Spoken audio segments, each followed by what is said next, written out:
et unanimement considéré comme le plus doué de sa génération. La nouvelle vague, c'était lui, Jean-Luc Godard. Son seul nom évoquait une certaine idée du cinéma. Like a dream you can't. Godard is the one who taught me the fun and the freedom and the joy of breaking rules, just fucking around with the entire medium. Bonjour et bienvenue dans la première émission du I'm Kidding. I got you, huh? Today we'll be talking about Godard Mon Amour. It's a film that was released last year in 2017. I watched it recently and I do have a few things to say. It's just gonna be like an essay, video analysis, whatever. I'm just gonna blabber. Okay, I'm not a professional or anything. And if you want to stay and hear, please do so. If you don't want to, you can click away. Yeah, it's just gonna be rambling about the film, a bit more about the background of Godard. Because this film is kind of like an autobiography type of thing, it's not going to be so much of me analyzing the film, but analyzing the things that come along with the film.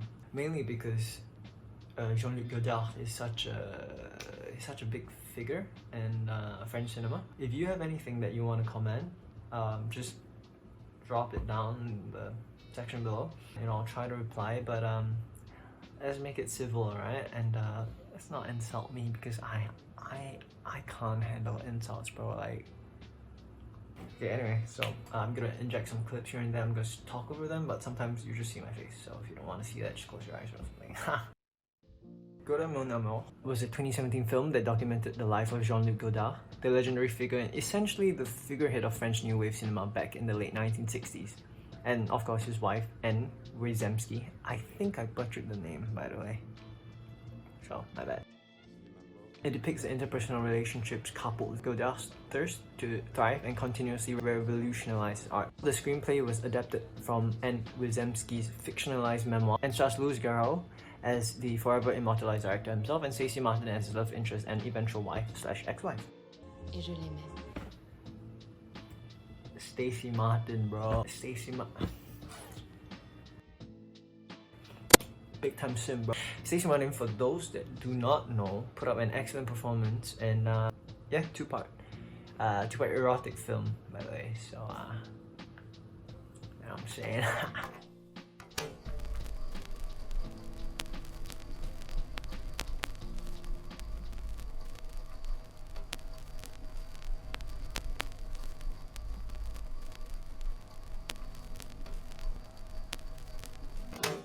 Paris, 1967.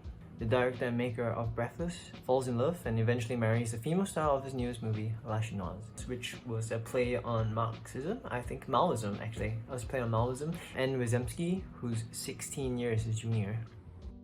At this point in life, Jean-Luc's obsessed with the political movements of the world, and as a personality as well in Marxist works, Jean-Luc tries to continuously improve his film by using them as a platform to inform the largely bourgeois population at the time. Anne loves Luc's originality, intelligence, wit, boldness, courage, quirkiness, while Jean-Luc loves Anne's intelligence, youth, and her admiration for him. Godard Mon Amour would have been seen in the perspective of Anne, with her frequent voiceovers. A little background on Jean-Luc Godard. I'm gonna give a brief introduction about him as a person and him as a director. I think that's really important because despite this just being an autobiography, we kind of see, you know, how this affects him, and I think if you watch this film, you'll see how it affects him as a person and also how it transforms his works to what it is today. La Chinoise, which was the film he was filming at that time, 1967, was that film that did it for him.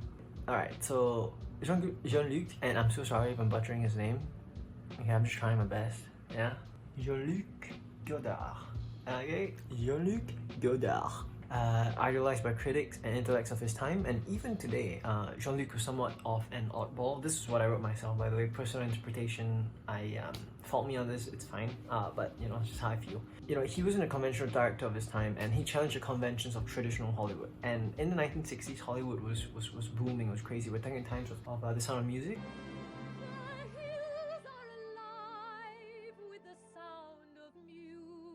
Mary Poppins, Cleopatra, How unafraid he is. How unafraid he is.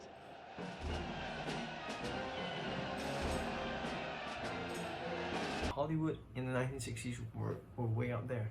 And they were revolutionizing film in their own way. The American entertainment franchise is really starting to grow and in itself challenge its own conventionalities. Jean-Luc was a critic initially, so this was kind of the background of Jean-Luc. He had clubs which he was affiliated to as a critic, so and these like cine clubs type of thing was where he would go to, and you know, he'll hook up with people, hook up with friends, and eventually he would have a network of people that will create and critic film. He attended clubs such as Cinématique Française, Ciné Club du Quartier Latin, and Culture Ciné Club. The rising prominence of these clubs kind of led to Godard understanding that, you know, there are a lot of things in film that can be challenged. I think for Godard it was a big turning point for him, and he actually debuted with a film called Breathless. Pourquoi vous êtes triste? Parce que je suis triste. C'est idiot.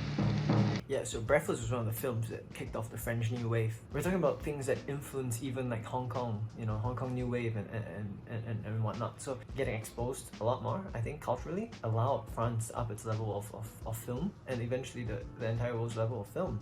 I'm sure some people know this guy called Wong Kar-wai, Hong Kong director, excellent, you know, Chungking Express. 一个人都有失恋的时候，而每一次我失恋呢，我就会去跑步，因为跑步可以将你身体里面的水分蒸发掉，而让我不那么容易流泪。And The Mood for Love.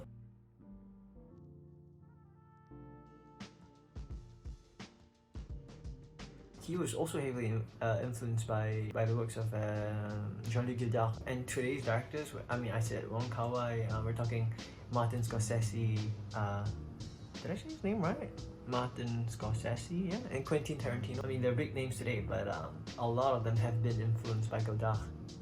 I think there is something about Godard where he really values intelligence, and he really values some sort of personality that is different from the bourgeois culture that he kind of tries to separate himself from, but at the same time try to empathize with.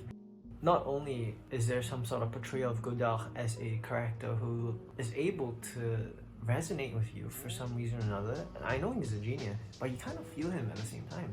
You hear his desperation, you hear him cry out for people to be around him.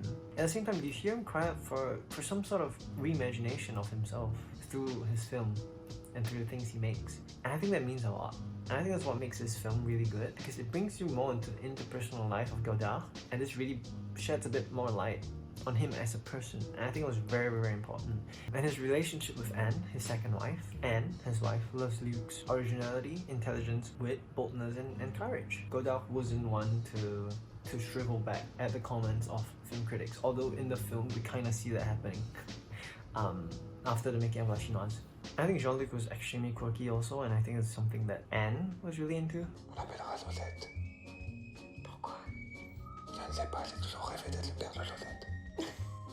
And Jean-Luc, he loved Anne's youth, intelligence, and I think her admiration of him. Ah oui, très. Anne est formidable. Elle amène une fraîcheur et une spontanéité, elle nourrit le film de sa jeunesse. Je suis émerveillé. So immediately, you know, the film opens up to some sort of expectation, I think, that Godard has for Anne. Expectations are usually just bad, you know. It was his expectations of her being a certain way, and in almost every way intellectually on par with Godard, but at the same time kind of like admiring Godard for it. It was both admiration, but at the same time having her own skills. I think that's what Godard really liked about her. You know, her status as the granddaughter of a famous conservative writer, I think not only starred as his lover at that point in time, but also someone who was on par with him and resonate with him on much more emotional, intellectual, and deeper levels. We see how he shrinks at the thought of conventional actors and demands a political education for Anne. Je tiens à ce qu'elle ait une éducation politique digne de ce nom. And also the way he breaks the fourth wall eventually. I think it's really dope. It models all Jean-Luc Godard's actual films. Let's just remember his future wife is also an actress. The director of this film really did, he paid homage to Jean-Luc as a director. But also I think we can see that Jean-Luc has some sort of expectations for Anne, and I don't think that was healthy at all, because I mean he's kind of demanded a political education for her. And I think how much of a cynic he can be, and this kind of sets the stage for their relationship later on. And I think that's one of the biggest things that eventually strains their relationship, because let's remember Anne is 17 years his junior, and They just have completely different thoughts. Godard Mon Amour would be then presented in Anne's perspective. Jean-Luc s'était trompé sur les ouvriers, sur la police et sur l'armée. Mais moins d'un an plus tard, la Révolution, justement parce qu'elle était sentimentale, était aux portes de Paris. Jean-Luc était enfin au bon endroit et au bon moment. Il se sentait en accord avec la marche du monde. Jean-Luc's transition into more political work and his eventual grumpiness, resulting from his pursuit, sees him cut off ties with fans and friends alike. Godard snaps back at his friends and fans, and even his wife. Il y en a pas. Oui, il y en a pas parmi vous qui peut dire à un moment donné, peut-être Jean-Luc a raison. Vous le dites jamais, ça. These acts of microaggressions eventually lead up to some sort of macroaggression when he tries to commit suicide in his hotel room. Spoiler alert. For such a legendary director who's so deep in thought, his emotional immaturity is something that's not typical of Godard. And I think that's what's special for the excellent director he is. You can kind of see there are points and there are things about Godard that is just like anyone else. And for him, he had put the expectation for himself. And I think that's what we're going to dive into next. Expectations. It is understandable for men of culture, however pretentious, the effort he tries to go to try to educate people. I think in this film, and La Chinoise, it kind of marks Godard's transition into politically heavy film. Godard Mon Amour really emphasized the difference, or rather the indifference that Godard felt towards things that weren't furthering his cause. I think that's a very big problem that goes with a lot of people who are very just set on one cause. And Godard was that kind of person. He was really set on trying to change something, but he didn't know what. His inability to make and also to keep connections in the film will be a recurring theme eventually. And that is also because of his expectations of people. Mad merde. Sauf que toi, tu vas continuer à faire son cinéma. On est devenus des ennemis, toi. And at some point, some expectations of himself. I think there's one very memorable scene where he says... C'est comme les chaussures. C'est-à-dire, il y a la gauche, la droite, et à un moment, tu sais quoi, on a envie de marcher pieds nus. That's really the irony of it all. He eventually contradicts himself. He picks a side eventually. Et dans la bonne direction. I think the turning point for Godard, when he really just snapped, was when he realized that people didn't understand what he was saying, and when he lost the support of the people around him. Not so much his wife, but the intellects, the people that he wanted to influence. When they started to lose faith in him, that was really when Godard just lost it, His relationship with his wife turned sour, and his obsession with her turned to naught. Yeah, I think there's also many parallels in the scenes such as this one. Nous, on tue une fille, ils l'ont appelée Marion. Marions-nous? Oui, mon amour. Marions-nous. And then at the end of the film, Tu n'as rien de prévu? Non. Rien. where there's some sort of microaggression and also just passive aggressiveness that happens, and that really just shows the strain in their relationship over the course of time. So for Godard, the expectation caused him to lose sight of his own goal, lose sight of himself. You know, having said all these, at the same time, it is hard to excuse Godard's actions towards the people around him, and yet it also seems to be understandable why the man needs to stay on top of his game.